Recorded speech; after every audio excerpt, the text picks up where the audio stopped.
Welcome to Karma Chronicles. Please like the video and subscribe. Let's begin. I had barely sat down at the table before my mom dropped the first comment. "So, Sophie, are you still doing that design thing?" That thing was my career. I'd been working as a freelance interior designer in Chicago for 6 years. I had clients, a schedule, a portfolio. But to my family in suburban Ohio, none of that mattered unless it came with a name badge and a cubicle. My name's Sophie. I'm 31, and I live in Chicago now. I've built my own interior design business from scratch, and it's doing just fine. But every time I come back here, it's like none of it counts. Rachel, my little sister, was already sitting at the table, glowing in a buttoned-up blouse like she was on the cover of a bank brochure. My mom had already announced twice that she got promoted. Executive assistant to some VP or whatever. Everyone clapped. Even Uncle Tom grunted a congrats. Meanwhile, I was still doing that thing. Dad passed the mashed potatoes but looked at me like I was holding a grenade. "You ever think about coming back to Ohio, getting something stable?" I saw an opening at the city offices. Benefits, pension. I smiled tight and shook my head.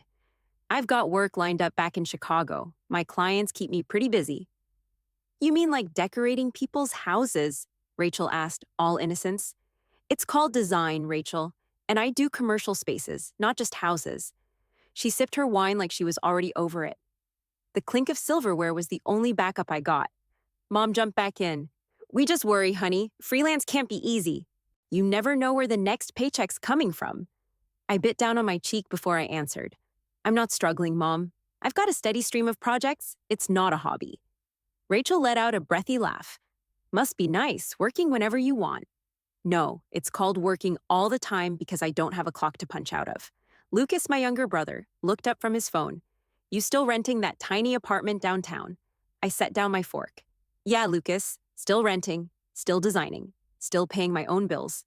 Thanks." "Just saying," he mumbled, eyes back on his screen. "Rachel already has a down payment saved. That's all." I looked around the table, everyone nodding at Rachel like she cured cancer. Me. I might as well have shown up with a face tattoo and a bankruptcy notice. I pushed my chair back and stood up. "Excuse me, I need a minute." I walked straight out to the back porch and let the cold hit me. Better that than one more second of being treated like a joke.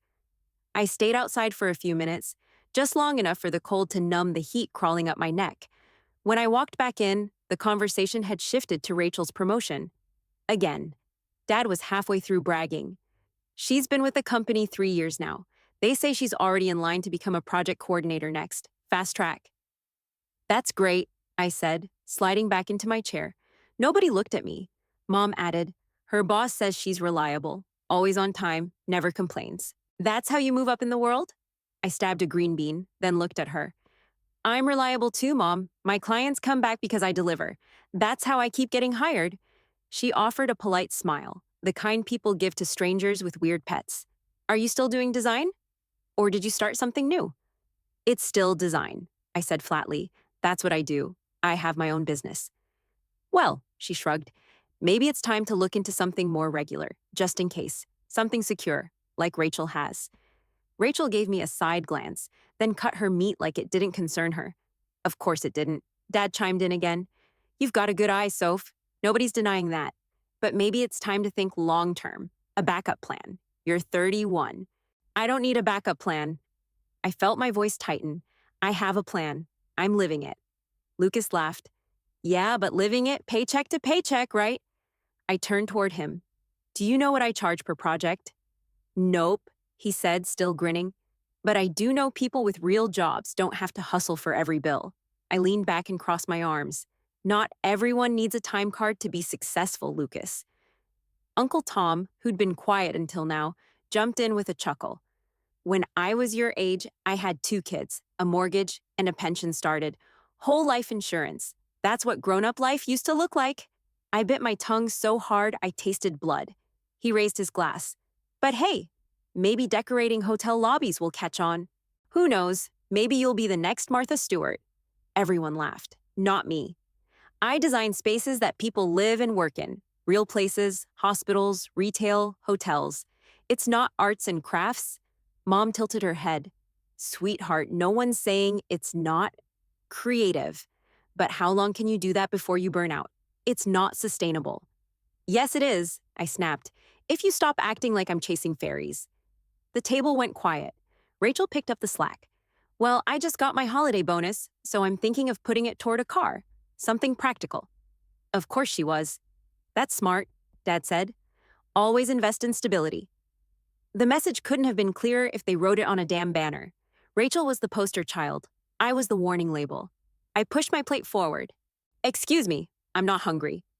I walked straight to the sink and started rinsing dishes, just to keep my hands busy. My chest felt tight like a fist was pressing down on it. Behind me, I could still hear Uncle Tom. She's sensitive. Artists usually are. I gripped the faucet hard enough that my knuckles cracked. Mom walked over and handed me a towel like nothing had happened. We just worry, honey. That's all. I took the towel, but I didn't look at her. I didn't say a word. I couldn't. Not without screaming. Derek showed up late, as usual. Walked in like he owned the damn house with that smug grin he always wore, the kind that made you want to smack it off his face. Hope I didn't miss all the good gossip, he said, setting down his fancy coat like it deserved its own chair. What's new with everybody? Mom lit up like a Christmas tree. Rachel just got promoted, and Sophie's still doing her design work in Chicago. Derek glanced at me, then grabbed a plate. Oh yeah, the design thing. You still at that? I dried my hands and turned around. Yeah, I am. Still running my own business, still designing full-time. He raised an eyebrow. That's cool, but what's the end game with that? You planning to open a firm or just freelancing forever? I crossed my arms. Freelance is the firm, Derek. I take on commercial clients, hotels, offices, restaurants. He popped a deviled egg in his mouth and kept talking like he didn't hear a word. I mean, it's fun to do creative stuff, sure, but eventually you gotta grow up and get something steady, right? Especially with how unstable the economy is now. Mom nodded from across the table. That's what we've been saying. I shot her a look, then turned back to Derek. I've been doing this for 6 years. I'm not babysitting a hobby. I've got contracts, invoices, tax filings. I manage every part of my business. Derek gave a little laugh. Relax. I didn't mean to touch a nerve. You didn't. I'm just tired of everyone talking like I'm selling bracelets on Etsy. Rachel chimed in, not even looking up from her phone.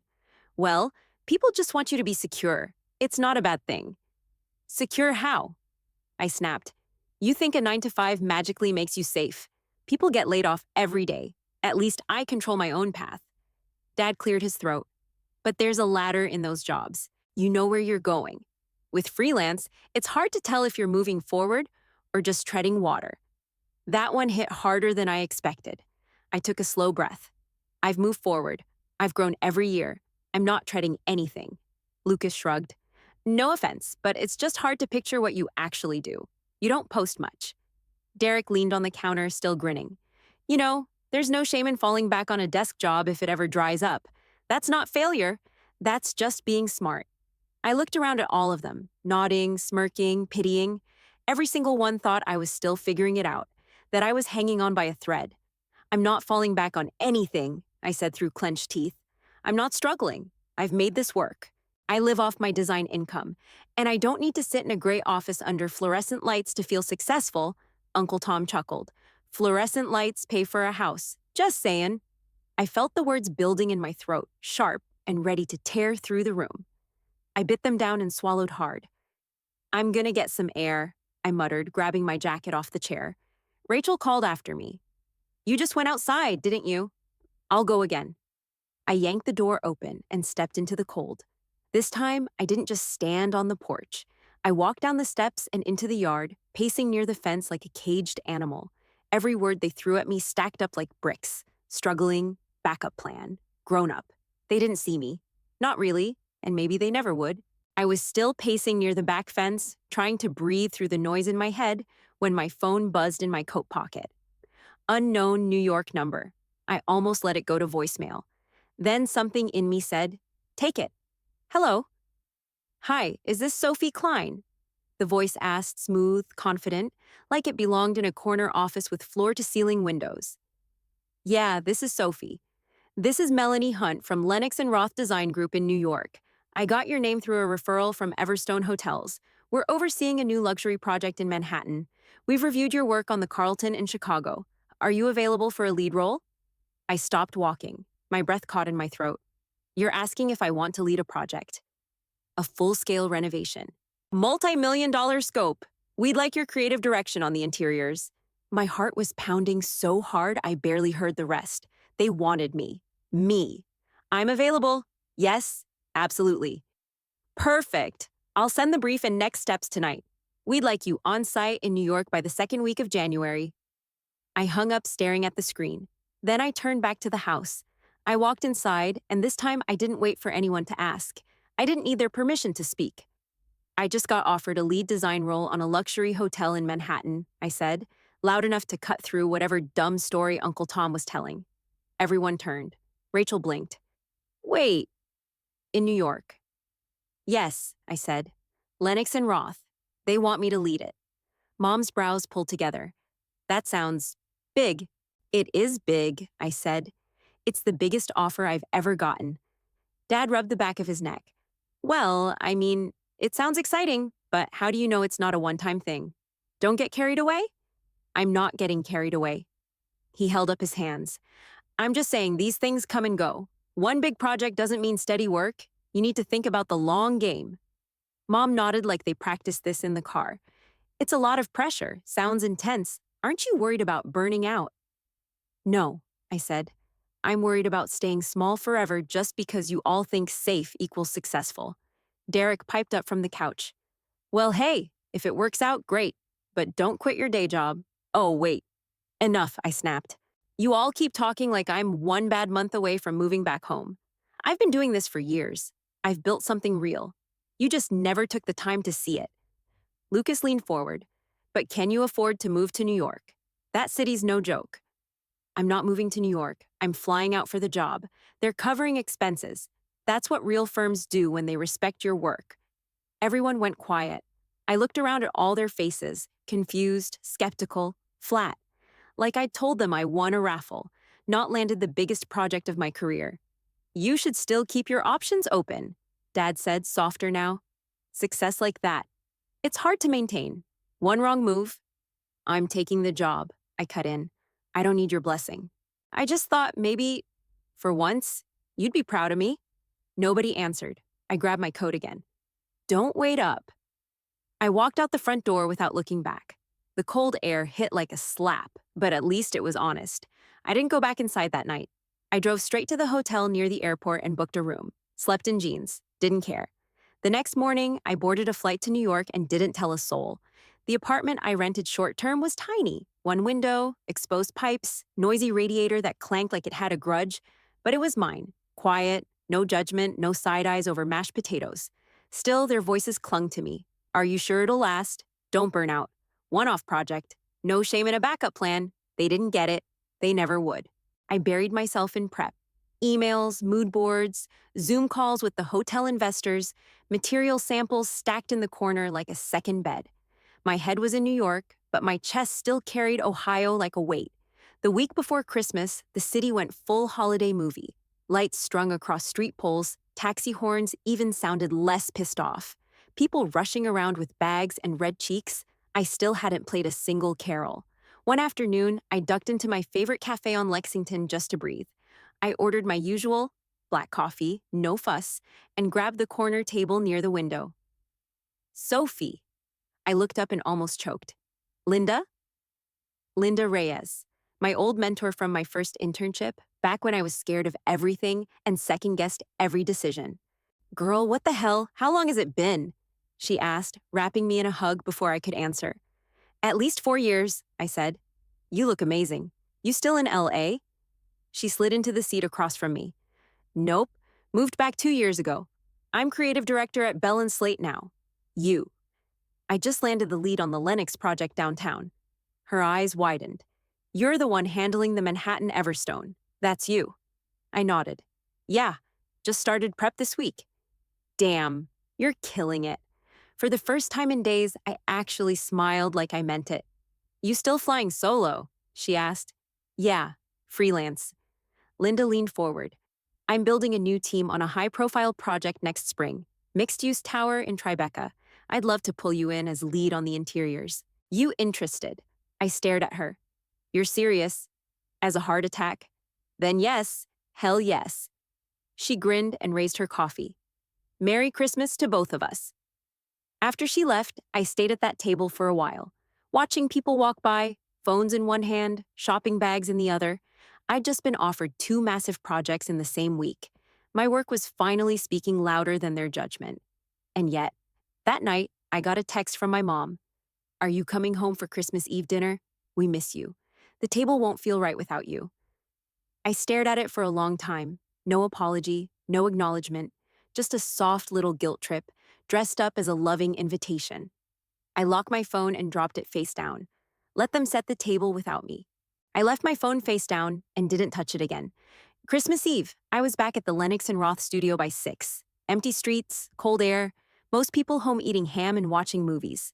Me, I was in a design war room with open blueprints and empty coffee cups. I didn't care. I felt more at home here than I ever did at that damn dinner table. The project manager, Jill, was still at her desk when I came in. She looked up, surprised. You're here. I don't do holidays, I said, dropping my bag. What's on fire? She smiled, but it didn't last. We've got a problem. Major one. The custom lighting installation for the Everstone lobby. It's not going to meet fire code. The fixtures are too low, and the building inspector flagged it this morning. I stepped closer to the plans. No one caught that in the initial layout. Apparently not, and the manufacturer already started production. We either redesign now or eat the cost. I stared at the drawings, chewing on the inside of my cheek. Then I grabbed a pencil. We don't scrap the design, we elevate it. I started sketching right over the original plan. Raise the fixtures 3 feet. Replace the hanging rods with a tiered cable system. Same visual effect, but it clears the legal minimum and adds a vertical illusion. It'll actually make the space feel taller. Jill leaned over, eyes following my hand. That works. That actually works. She grabbed her laptop and started typing. I'll get the vendor on the phone. They'll have to adjust, but it's doable. By the time the call ended and she hung up, the tension in the room had dropped 10 degrees. You just saved this project a week of delays and probably 50 grand, Jill said. That was fast thinking. I shrugged. It's what I do. She stood and stretched. Honestly, you're handling this better than some full-time staff we've had here for years. I looked at her. Thanks. No, I mean it, she said. Between this and what you pulled together in pre-pro, people are noticing. There's been quiet talk about potential partnership tracks. You didn't hear that from me. I blinked. Wait, seriously. She gave me a look. Dead serious. Something shifted in my chest right then. All the weight I'd been dragging around, the doubt, the second-guessing, the garbage opinions tossed at me back home, it didn't feel so heavy. I walked over to the window and looked down at Fifth Avenue. Lights glowing, people moving in and out of taxis, bundled up, carrying bags and kids and hot chocolate. The world didn't care what my family thought of me, but still, the thought came quiet, uninvited. Why couldn't they see me like this? Jill had gone back to her desk. I sat down and flipped through fabric swatches, telling myself I didn't care, that I was past it. But then my phone buzzed again. Unknown number. No, not unknown. Blocked. I answered. Hello? Sophie. It was my mom. Her voice was soft. Hi, I said, stiff. I know you're busy, I wanted to say Merry Christmas. The house feels different without you here. I didn't answer right away. She continued. I saw your Instagram post, the one about the Everstone. That's a big deal, right? Yeah, it is. A pause, then, well, I hope it all works out. We do miss you. I'm working, I said. I should go. She didn't fight it. Okay, just call when you can. I hung up and stared at the phone for a second. Then I tossed it onto my bag, stood up, and grabbed the lobby samples. Work first. That was the only thing that made sense right now. While I was finalizing lighting specs and tile samples in a Manhattan studio, my family was in Ohio, sitting in their living room, halfway through a televised design award ceremony they never meant to watch. It was Rachel who flipped to it, bored, flipping channels between commercials. Wait, leave it, Lucas said. Is this the one where they show all the hotel makeovers? Looks like it, Rachel said, curling her legs up under her on the couch. I think this is the big national one. I saw ads for it on Instagram. Their parents sat nearby, mostly zoning out. Uncle Tom had a beer in his hand, Derek scrolling his phone. Just another holiday evening in suburban Ohio. The host came back on screen, upbeat and polished. And now, for our feature project of the year, the Everstone Grand Manhattan, designed by a breakout name in the industry, Sophie Klein. The room went dead silent. Dad sat up.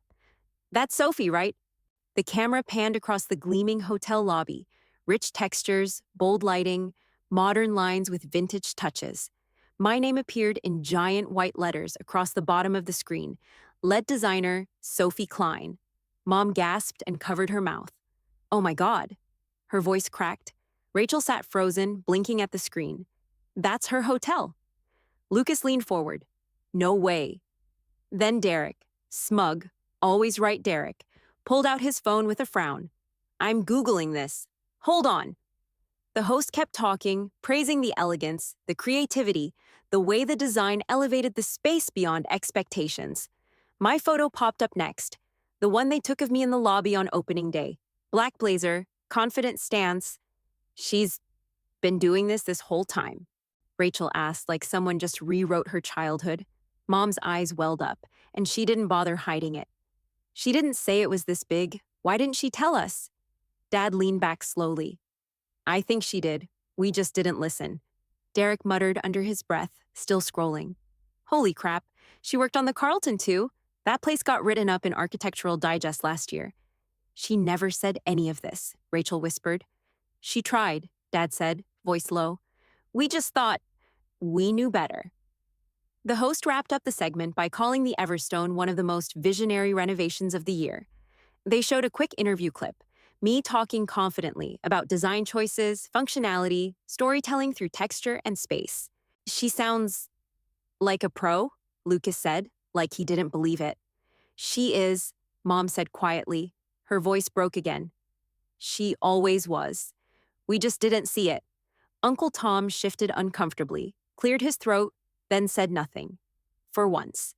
Derek kept tapping on his screen. Okay, she has a whole portfolio site. Holy crap. This is legit. Nobody spoke for a while. Just the faint sound of the show winding down and the weight of everything they'd said about me for years sinking in like cement. Dad finally said it. We owe her an apology. Mom nodded. More than one? They sat there in silence, all of them watching the credits roll. For the first time, they weren't questioning what I did. They were wondering how they missed it. The next morning, I drove back to Ohio. Not for Christmas. Not for closure. I just needed to look them in the eye. When I pulled into the driveway, the curtains in the living room twitched. 5 seconds later, the front door opened. Mom stood there, wringing her hands like she didn't know whether to hug me or hide. I walked in without waiting. The air felt tight. Everyone was there. Dad, Lucas, Rachel, Uncle Tom, even Derek. Like they'd been waiting. Nobody said anything for a second. Just awkward breathing and the TV playing too low in the background. Mom was the first to crack. I saw you, she said softly, on the awards show. You looked amazing. Thanks, I said, voice flat. She stepped closer. I didn't know. I mean, I knew you worked hard, but I didn't realize it was that level. I'm sorry, Sophie. I really am. I stared at her. I told you, over and over, for years. I know, she said, her voice starting to shake. And I didn't listen. I was so focused on what I thought stability looked like, I never stopped to really see what you were doing. I crossed my arms. You didn't see me, Mom. You saw a version you thought I should be. Anything outside that, you treated like a phase. I was wrong, she whispered. I'm proud of you. I just didn't understand. I nodded once, but didn't let it soften. Derek cleared his throat. For what it's worth, I didn't get it either. I made some crappy comments, and yeah, I underestimated you. He looked genuinely uncomfortable for once. I Googled your work after the show, he added. I had no idea you were behind all those spaces. The Carlton?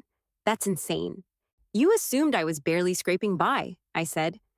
I did, he admitted. And that's on me. I'm sorry. Lucas kept quiet, but I didn't expect much from him anyway. Rachel was sitting on the edge of the couch, chewing the inside of her lip. Then Dad finally spoke. He started, then stopped. He scratched his jaw, looked down, then met my eyes. I thought I was helping, pushing you toward something safer, but maybe I pushed too hard. Maybe, I said, eyebrows raised. He sighed. No, I did. I pushed too hard. I'm not great at saying things the right way, but I've watched that award clip 5 times. That's your work? Your name. You did that. I could feel something shift in the room. Not erased, but cracked open. I appreciate you saying that, I said. But I'm not here to be validated. I'm not asking for approval. I've done this on my own, with zero help from any of you, and I'll keep doing it, with or without your praise. Mom's eyes filled again. You don't have to do it without us anymore. I do, I said. I don't need your belief to believe in myself. If you want to support me, fine. But I'm not shrinking myself anymore, so you'll feel comfortable. No one argued. I'm not angry, I added. I'm just done chasing your idea of success. Rachel finally spoke. I'm sorry, too. I didn't realize how big you were in your field. You made it look like a side thing. I made it look easy, I said, because I'm damn good at it. She gave me a slow nod. Yeah, you are. We stood there for another beat, the silence not so thick now. I should get back, I said, turning toward the door. I've got a meeting tomorrow. Mom stepped forward. Will you come back? Not for dinner or anything, just visit. I looked at her. We'll see. Then I left, this time, head high. I got back to New York just after midnight, tossed my bag on the floor, and stood by the window for a while. That drive back from Ohio didn't change the past, but it changed something in me. The next morning, I filed the paperwork. Sophie Klein Studio, my own design firm. No more freelance contracts with other people's names stamped at the top. My name, my vision, my damn rules. Jill texted me later that week. Heard the news. Proud of you. Let's collaborate again soon. Linda followed up with a call, already floating my name for 2 new luxury projects starting in the spring. Tribeca, Miami. The doors were wide open now. My inbox stayed full. Clients were reaching out without me chasing them. Word got around, fast. A week into January, I got a card in the mail from my parents. No big speech, just a short handwritten note. Whatever you do next, we'll be watching and cheering. Love, Mom and Dad. That time, I didn't roll my eyes. Rachel sent flowers. Lucas liked 3 of my project posts. Even Derek forwarded me a corporate contact looking for a design lead. I didn't reply to any of them right away. I didn't need to. It wasn't about them anymore. By March, I had a team of 2 assistants, a shared office downtown, and a new branding rollout in the works. Every decision came from me. Every pitch, every sketch, every deadline. Mine to own. And for the first time, I didn't question if I belonged here. I knew I did. The night after signing my 3rd contract of the year, I ordered takeout, climbed up to the rooftop of my building, and sat with a drink in one hand and the skyline in front of me. Lights everywhere. The kind of view you only got after taking hits, losing sleep, tuning out the noise, and still choosing to go all in. I didn't feel bitter, just clear. All that time I'd spent trying to prove myself to people who couldn't see past their own limits. I wasn't angry anymore. I just didn't need their approval to move forward. Not now. Not ever again. This was my life. I built it with bare hands and stubborn grit. And it was only just getting started.